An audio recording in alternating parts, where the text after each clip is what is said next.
Radio Pakistan ہے۔ اس وقت مغربی پاکستان میں دن کے 2 اور مشرقی پاکستان میں 3 بجے ہیں۔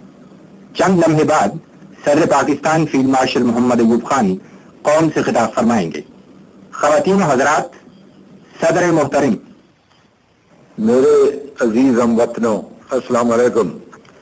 10 کروڑ پاکستانیوں کے امتحان کا وقت آ پہنچا ہے۔ آج صبح سویرے ہندوستانی فوج نے پاکستان کے علاقے پر لاہور کی جانب سے حملہ کیا اور بھارتی ہوائی بیڑے نے وزیر آباد اسٹیشن پر ٹھہری ہوئی ایک مسافر گاڑی کو اپنے بزدلانہ حملے کا نشانہ بنایا۔ یہ پیش قدمی ان جارحانہ اقدامات کی ایک کڑی ہے جو پچھلے 5 مہینوں سے بھارتی سامراج مسلسل کرتا چلا آ رہا ہے۔ اس کا آغاز مئی کے مہینے سے ہوا جب انہوں نے جنگ بندی لائن کو توڑا اور کارگل کے علاقے میں 3 چوکیوں پر قبضہ کر لیا۔ اقوام متحدہ کی مداخلت پر ہندوستانیوں نے عارضی طور پر ان چوکیوں کو خالی کر دیا تھا، لیکن اگست کے مہینے میں ہندوستانیوں نے ان پر دوبارہ قبضہ جما لیا۔ ہندوستانیوں نے اپنی جارحانہ سرگرمی کو جاری رکھا اور بڑھتے بڑھتے ٹٹوال کے علاقے میں بھی ہماری چوکیوں پر قبضہ کر لیا اور پوری قوت اور جنگی ساز و سامان کے ساتھ اڑی اور پنچ کے علاقے کی طرف بڑھ گئے۔ ہندوستانیوں نے محض جنگ بندی لائن توڑنے ہی پر اکتفا نہیں کیا، بلکہ پاکستانی علاقے میں عوان کے گاؤں پر گولہ باری کی۔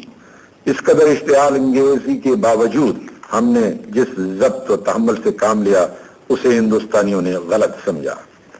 ہندوستانی حملے کو روکنے کے لیے آزاد کشمیر کی افواج کو بمبر کے علاقے کی طرف مجبوراً بڑھنا پڑا۔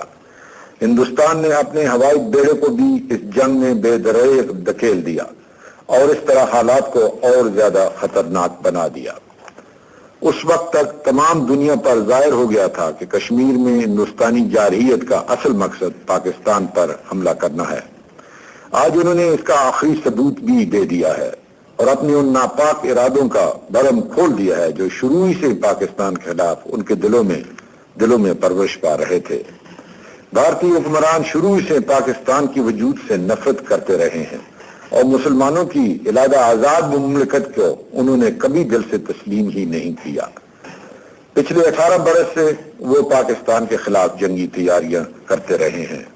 انہوں نے چین کا ہوا محض اس لیے کھڑا کیا کہ وہ مغربی ممالک سے زیادہ افواج فوجی امداد حاصل کرنا چاہتے تھے۔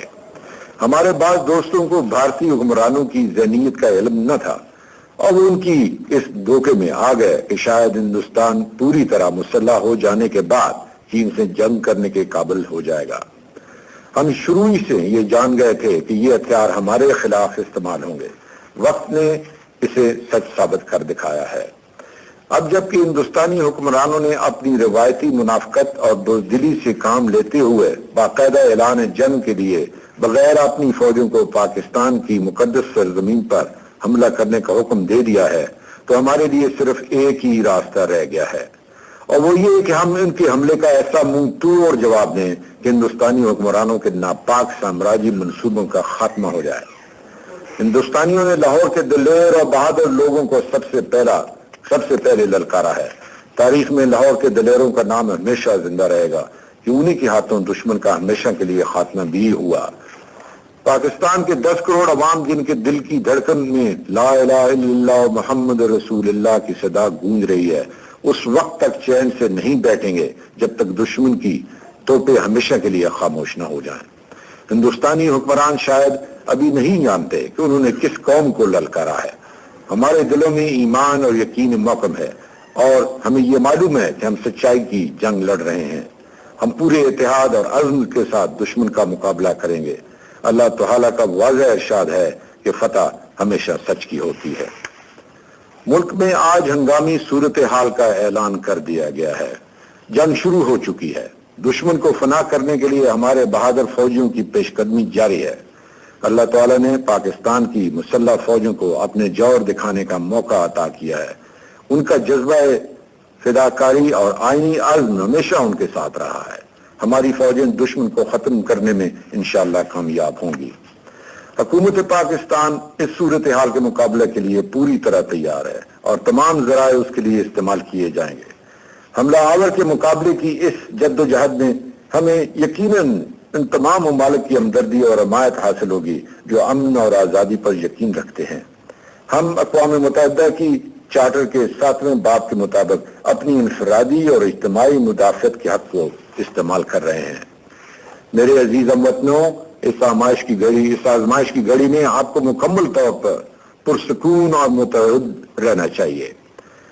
آپ میں سے ہر ایک کو ایک عظیم فرض ادا کرنا ہے۔ یہ فرض آپ پوری ایمان اور وفاداری سے ادا کیجیے۔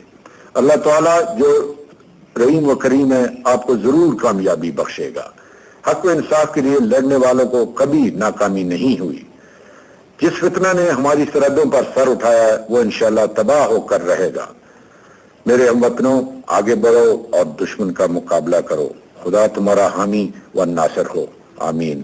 پاکستان پائندہ باد۔